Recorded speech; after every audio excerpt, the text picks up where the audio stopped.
She was a poisonous snake. Jeff Chandler didn't whisper those words. He carved them into the pages of his memoir like a final warning, a confession from a man who had survived Hollywood, but not the people inside it, before the scandals, before the heartbreaks, before the tragic surgeries that drained more than 75 pints of blood from his dying body. Jeff Chandler was a boy from Brooklyn with nothing but a dream and a voice so powerful it would one day echo across America.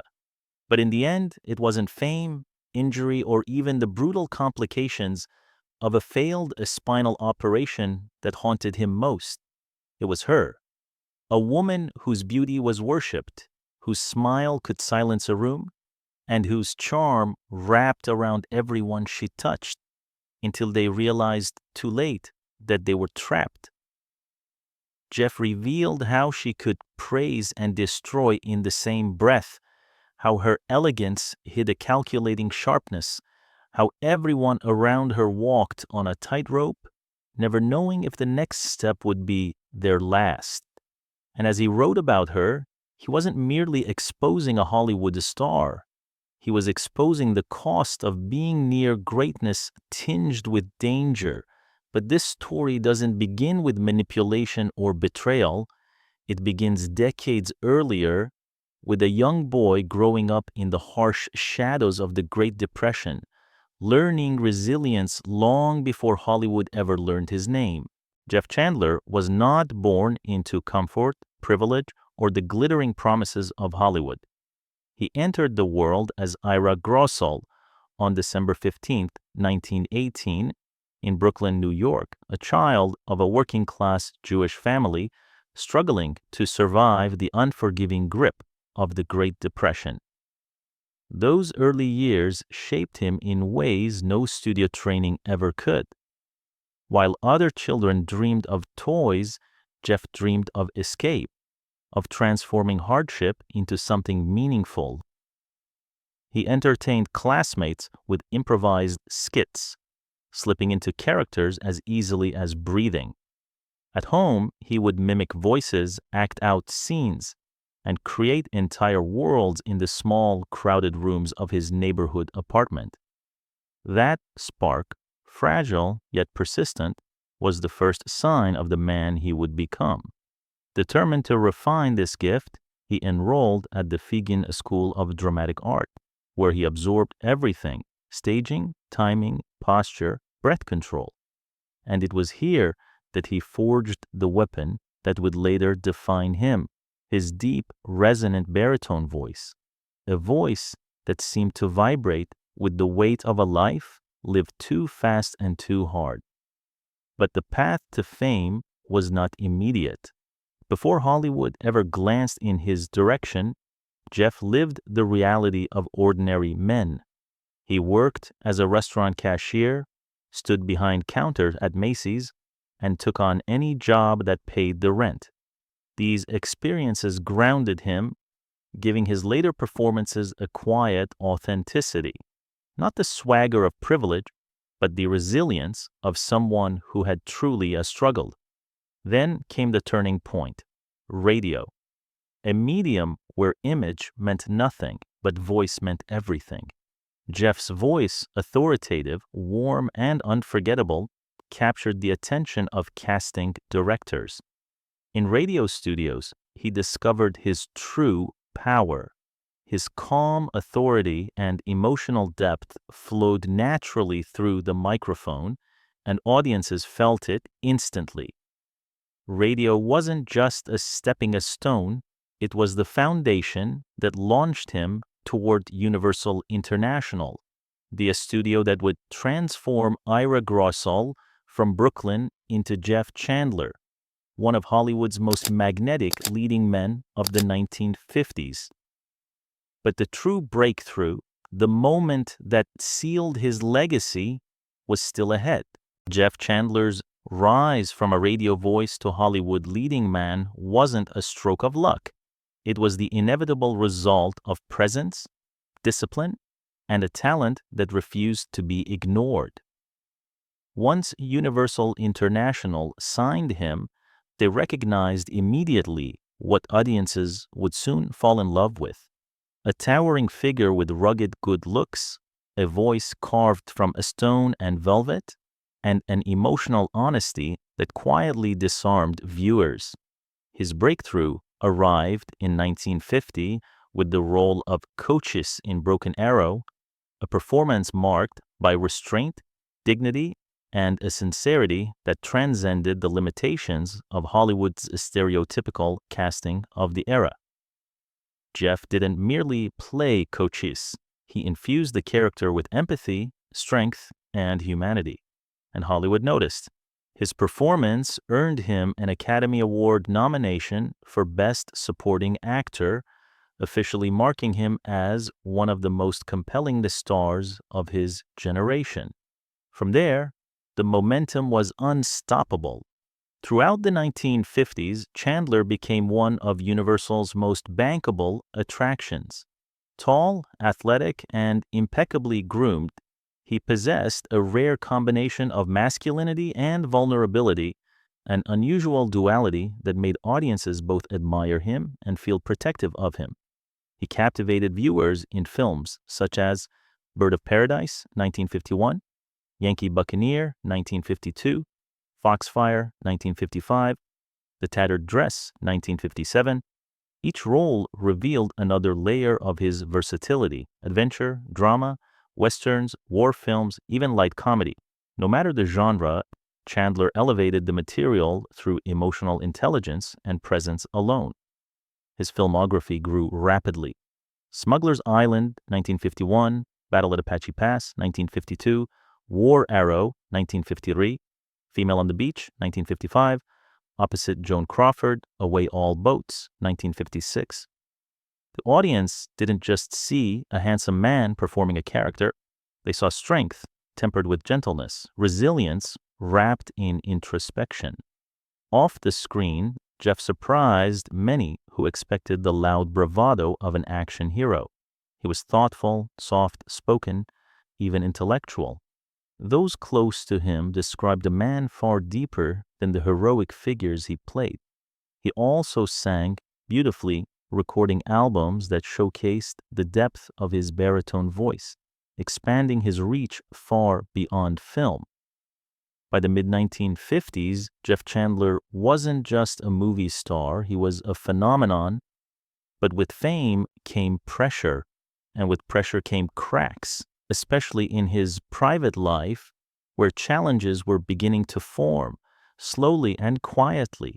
While Jeff Chandler's public life glowed with fame, box office success, and adoration, his private world carried far more turbulence than the public ever realized. In 1946, before Hollywood had fully transformed him into a star, Jeff married actress Marjorie Hochel. On paper, they were the perfect Hollywood couple, two ambitious artists rising together, navigating the early excitement of their careers, trying to build both a family and a future. They soon welcomed two daughters, Raimee, born in 1947, and Dana, born in 1949. For a brief period, their home appeared to reflect the idealized version of a Hollywood family: glamorous, hopeful, full of promise, but the cracks began early. By 1951, only 5 years into their marriage, Jeff and Marjorie separated for the first time. Stardom had begun pulling Jeff in every direction, demanding long hours, exhausting filming schedules, endless publicity tours, and the constant pressure to remain a leading man. Marjorie later described him as chronically fatigued, the kind of exhaustion that went beyond tiredness. Jeff would fall asleep in public, in cars, at dinners, wherever his body finally collapsed. Hollywood was consuming him piece by piece. The couple attempted reconciliation, but the wounds ran deep. By 1954, they separated again. Divorce papers soon followed. Still, in March 1955, they tried once more to rebuild what was broken, an attempt fueled not just by love, but by the heavy weight of a shared family, two daughters, and the desire to hold together a life collapsing under fame's crushing momentum. But the real breaking point came in 1957. During the filming of a new project, Jeff began a highly publicized affair with actress Esther Williams. What might have been a private mistake became a tabloid storm, sensationalized across Hollywood. The relationship ignited a fire the marriage could not survive. By the end of 1957, Marjorie filed for divorce, and the legal battle that followed revealed just how complex Jeff's life had become behind the glamour. Court documents exposed the immense financial machinery behind his fame. He was paying his wife a $1,500 a monthly allowance, a sizable sum at the time, though necessary for a family accustomed to the lifestyle of a Hollywood household. Jeff testified that his Universal contract required him to make 2 films per year, earning $60,000 per film in 1957 and $75,000 per film in 1958.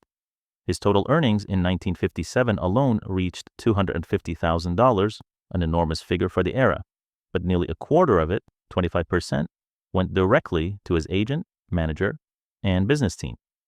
Despite these expenses, the court ordered him to continue paying the allowance. When the divorce was finalized in June 1959, Marjorie received a $100,000 lump sum, $166 per month in alimony, $500 per month in child support. Hollywood had made Jeff Chandler a star, but it also made him a man stretched thin, emotionally, physically, and financially. And the storm was not over. Another woman, another scandal, and an unexpected betrayal were about to leave the scars far deeper than divorce. Jeff Chandler's personal life didn't calm after his divorce. If anything, it descended into deeper chaos because the relationship at the center of his storm was with one of Hollywood's most glamorous, adored, and dangerously misunderstood women, Esther Williams. To the public, she was elegance incarnate. Her smile seemed effortless, her beauty untouched, her charm irresistible. But Jeff's memoir tore that illusion apart. She had this aura of perfection, he wrote. All the lights, the smiles, the grace, everything about her seemed untouchable. But behind the polished exterior, Jeff discovered something else, something sharp, calculating, and emotionally predatory. She could charm a room full of people in an instant, but it was all an act. He explained that the danger wasn't loud or explosive. It was subtle, insidious, the kind of manipulation wrapped in a compliment, hidden inside a gentle tone, disguised behind a dazzling smile. Jeff described it as psychological warfare, a look, a pause, a quiet remark that sliced deeper than a shouting match ever could. You never knew if she was praising you or punishing you. He confessed it wasn't just him either. Producers, co-stars, longtime friends, everyone danced on the same tightrope. Esther knew exactly when to charm, when to withdraw, when to inject jealousy or create doubt, leaving those around her desperate to win her approval and terrified of her displeasure. Jeff didn't hate her. That was what made it all so painful. Part of him admired her brilliance, even felt magnetized by her. She was extraordinary, radiant in a way few people ever are. But her charisma, he said, was like a flame that scorched anyone who stood too close. He wrote, she could seduce, charm, intimidate, and persuade, all without ever raising her voice. A dangerous kind of power, a mesmerizing one, and for Jeff Chandler, ultimately a destructive one. His memories of Esther were not bitterness, they were exhaustion. Years later, he could laugh about some moments, but he never forgot the emotional scars. She was a poisonous snake, he concluded. No question about it. But even this psychological battle was nothing compared to the physical nightmare waiting for him, the medical disaster that would claim his life far too soon. By the early 1960s, Jeff Chandler, athletic, disciplined, and known for his strong physical presence, was beginning to struggle with a condition that even his rugged exterior could not hide: a herniated spinal disc. The pain was intense, relentless, and worsening. It affected his mobility, his sleep, and even the way he carried himself on set. By May 13, 1961, Jeff was admitted to a hospital in Culver City, California for surgery, a serious procedure, but one the doctors believed was manageable. In another life, maybe it would have been. But what should have been a straightforward operation quickly spiraled into tragedy. During the surgery, an artery was accidentally damaged, not nicked, not lightly cut, damaged. Internal bleeding erupted, turning the operating room into an emergency battlefield. The situation escalated in minutes.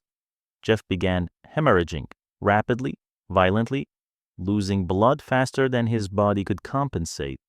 Doctors fought to stabilize him, but the damage was catastrophic. Just 4 days later, on May 17th, Jeff was rushed back into a surgery, a desperate marathon operation lasting 7.5 hours.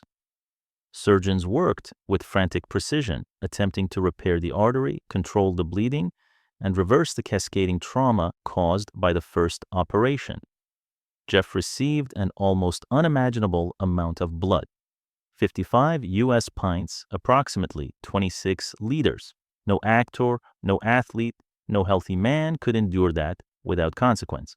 And still, the nightmare was not over. On May 27th, just 10 days after the second procedure, Jeff required a third surgery. More complications, more bleeding, more risk.